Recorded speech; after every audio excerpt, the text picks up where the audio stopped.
Narito naman ang ilan sa mga mainit na balitang nakalap sa mundo ng palakasan. Yan ang ulat ni Paulo Salamatin.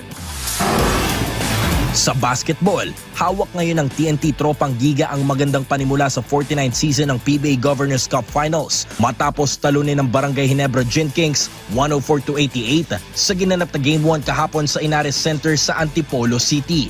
Mas nanaigang puspusang defensive play ng Tropang Giga na naging dahilan upang mahirapan ng league-leading shooting team na Ginebra sa pagpapakawala ng mga 3-point basket.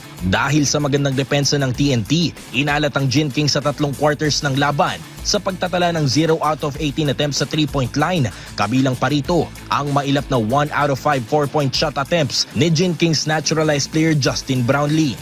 Nanguna para sa TNT, sina import Ronde Hollis Jefferson na may 19 points, Reynam Batak na kumana ng 18 points at 10 rebounds. Nag-ambag din ang kabuang 15 points si Poy Eram, habang 14 points naman kay TNT veteran guard Jason Castro. Nasa mahigit 11,000 PBA fans ang dumalo sa Game 1 at nakadakdang ilan ng lahat ng kinita ng liga para sa mga naapektuhan ng bagyong Christine.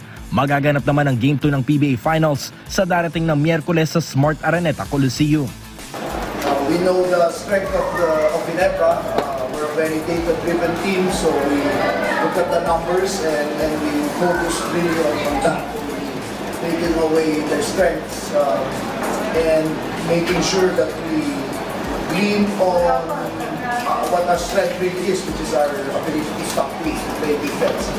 Sa iba pang balitang palakasan, nais ng Philippine Olympic Committee na bumuo ng malaking delegasyon ng Philippine athletes na ipapadala para sa magaganap na Southeast Asian Games sa Thailand sa susunod na taon.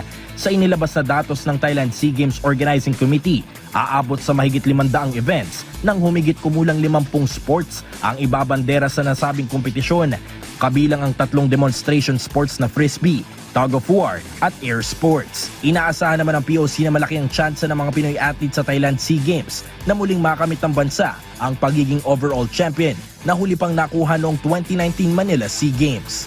Paulo Salamatin para sa Pambansang TV sa Bagong Pilipinas.